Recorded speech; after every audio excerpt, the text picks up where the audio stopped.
Today it is a pleasure and indeed a privilege to be speaking to Philomena Murray, Associate Professor at the School of Social and Political Science at the University of Melbourne.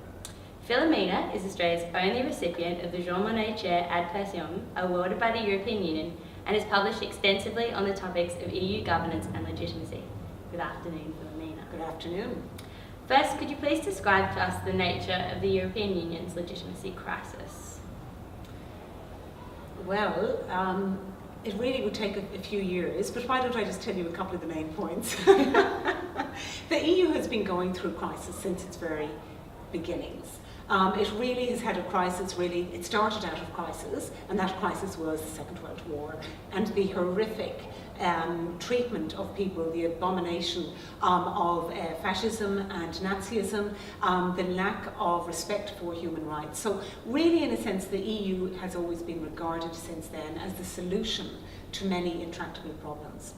The current issue is that the EU is now being regarded as the problem rather than as the solution. And this is because of a long history of the way the EU makes its decisions and because of the role of national interests, just as much as the role of the sovereign debt crisis. So I think that the legitimacy crisis is a crisis of salience, it's a crisis of meaning, that the European Union doesn't seem to mean anything anymore in terms of positive responses to terribly difficult policy issues. Yeah, and I guess that's leading on. We were going to talk about to what extent have underlying tensions between member states really compromise or undermine the European project. And I guess a salient example is the enduring antagonism between Germany and Greece. Yep. Well, it's only been enduring really for the last few years. I mean, there has been a history of antagonism during the Second World War, but really, in a sense, the uneasy coexistence of different nations has managed to work in many ways because of the way compromises are made within the European Union. What you're talking about now is, in a sense, a new type of national interest taking precedence over European interest. And here we see one country which is controlling the finances to a large extent in the European Union. The paymaster of Europe is the term that's often used. And a country which is suffering a great deal at the moment. Now, it is suffering partly because there have been major problems with the way that the economy has been run and the accounting of its finances. But Greece is also suffering because it has a massive youth unemployment of about 57, heading towards 60% youth unemployment. Now that is a huge problem. In a sense, it's natural to look elsewhere to say, where could the blame be placed? So there is an element of scapegoating going on, and I think that that is really unfortunate. And these are not the only countries which have tensions, as you know. So in the context of the Eurozone crisis, what was the significance of President of the European Council Herman Van Rompuy's assertion in 2011 that the EU instead constituted a little corner of paradise? Now, I think that there are some things that should never be said in politics, or indeed in front of a camera. And I think calling the European Union a petit coin de paradis, as he said it in French first, before he said it in English, I think that was very unwise of the President of the European Council, Herman Van Rompuy. I think it was very unwise because even though the EU has created a zone of stability and of peace, that is not necessarily resonating, particularly with young people. And the sense of paradise isn't resonating. If you've got very little chance of getting a job and very little chance of getting job training, and you know that really the outlook is quite bleak and you may need to move to another country, not out of choice but out of necessity, I think that that is not really very respectful of the tremendous difficulties that so many families are going through within the European Union. Yeah, so does the future of the European Union predicate that sort of these ideas, these normative motivations for membership, so a common identity, be bolstered by economic projects that can provide tangible benefits for the citizens?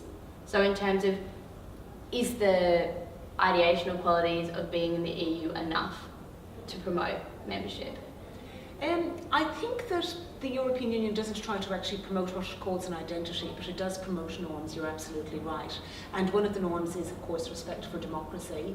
Another one is the existence of a market economy. So countries that want to join the European Union have to actually have proven that they have complied with these regulations, which are known as the Copenhagen criteria, because they were agreed upon in Copenhagen. Now, what that means is that the European Union, in a sense, has created its own type of normative entity, probably. Van Rompuy would call it normative paradise, but we won't. And so what has happened is that there is a sense of commonality of values and of views. I think at the moment that is not as strong as it has perhaps been in the past. And one of the reasons for that is the rise of extreme right-wing hyper-nationalism, exclusionism, and I think that this is most regretful. So it's not just because it's anti-EU in many cases, which is what a lot of EU leaders see as very difficult, but it's actually because of this nationalist and hyper-nationalist antagonism towards those who are different, particularly towards migrants and towards refugees, and I think that is very, very regrettable. Yeah, and in terms of like a movement from almost parties further to the right, in terms of domestic politics within some of the EU member countries, do they compromise the EU project? For example, David Cameron has just ordered the Tories to support the backbench bill promoting a referendum on Britain's membership of the EU by late 2017.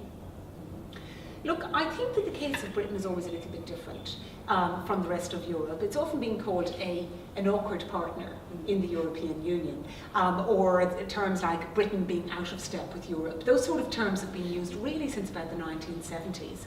I think that the British case is very different because the British really, they joined later than many other countries. So they weren't part of the original project or original idea.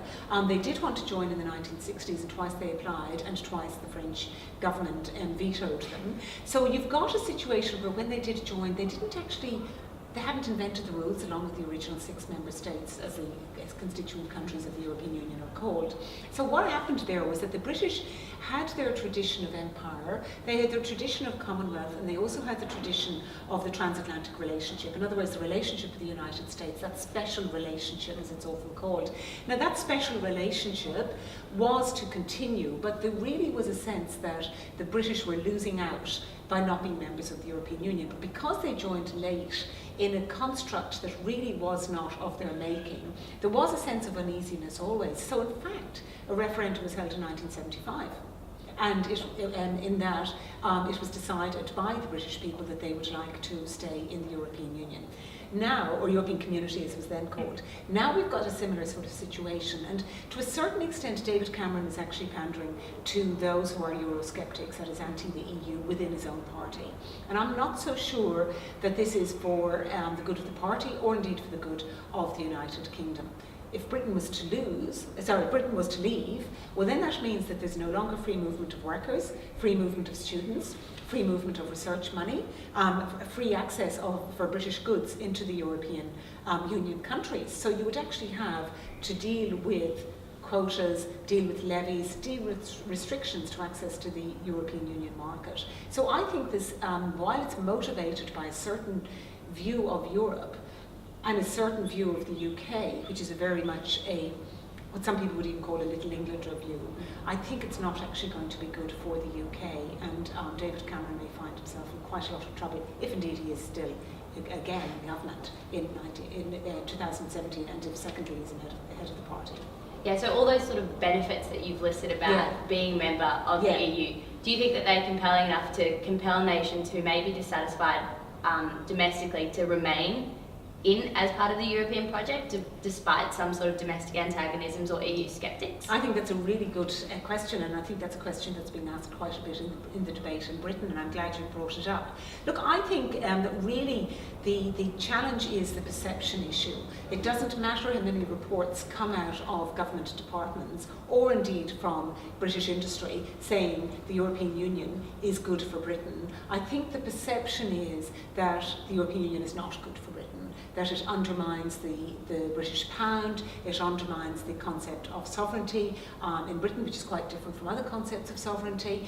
This whole idea of pooling of sovereignty, of joining up sovereignty together with other countries, the other 26, soon to be 27, with Croatia, is very difficult from a British perspective. And I think it's partly because of that historical tradition of differentness, of being an island, which has been very much an island nation, as an empire nation, really, which ran so much of the globe. in the past. And that sense of entitlement and the sense of empire still is part of the narrative of British identity, and particularly English identity. And I think that that's what you see coming across here. So you're talking really, in a sense, about interests versus perceptions. And in terms of Britain's interest, I would argue strongly that they should be in favour of staying. But you're absolutely right that that perception is not what you see in the current discourse and in most of the media. Is there a similar antagonism between interest and perception in countries like Greece, where there is mass unemployment and particularly within youth? Yes, I think that there isn't a sense that you had in the past in Greece, which was that being in the European Union was good for Greece. Greece joined at a time after a form of dictatorship known as the Columnist and authoritarian regime. And after the end of the Columnist regime, Greece was very grateful and very happy, like Spain and Portugal a few years later, to join the European Union. Now, it must be remembered, though, that the opposition to the Colonels was particularly on the left wing, and it was particularly a number of socialist and communist parties. When they came back from exile, they actually quite often were anti-EU. So there is an anti-EU tradition within the Greek political spectrum, which a lot of people have perhaps forgotten, that this element of anti-EU rhetoric has actually been part of the political parties. And one of the main political parties, PASOK, only changed its position after several years' membership of the EU. So Greece is finding itself in a difficult situation where really, in a sense, the EU doesn't seem to be delivering the goods. It isn't delivering the solution anymore, going back to one of my original points. Yeah, and I just sort of as a final question, through what means do you think that this perception of the benefits of the European Union can be restored? Is there a means for it to be restored throughout some of these nations, or to change the position of Eurosceptics? I think that is the question that they're looking at in Brussels in particular. I think that if you're going to actually make the European Union relevant, using the peace rhetoric, or even the fact that the EU won the Nobel Peace Prize last year, using the idea of stability that was created by the European Union, and these are all valid reasons for enjoying membership of the European Union. I don't think that really is washing with young people, and I think the disaffection among young people is particularly high, and I think their contestation is being expressed in what's often referred to as non-traditional means of political action, in other words marches, demonstrations, sometimes even violence. And so I think that in order to give this opportunity, they have to feel that they're part of a society that cares for them. And that, I think, means that the money that should be allocated under a decision that was made just in March this year for youth unemployment measures needs to not just give the money to businesses, but has to look at the education to work system. What sort of fluidity is there? What sort of preparation is there, particularly in apprenticeships, in skilling up, and in job training and retraining? And here I think the European Union should be taking the message to young people in particular that we want people to be involved. I think it should be getting them involved in decision making. It should be inviting them to talk to people in, for instance, the European Parliament, where there's more of a free debate that can take place. So I think you've got to start looking at what it is that affects most people, and particularly young people, and that is unemployment and preparation for employment, and looking at labour market policies and skilling policies, I think, are absolutely central to what needs to be done. Oh, well, thank you very much for your time, Philomena. It's a pleasure, Caitlin. Thank you.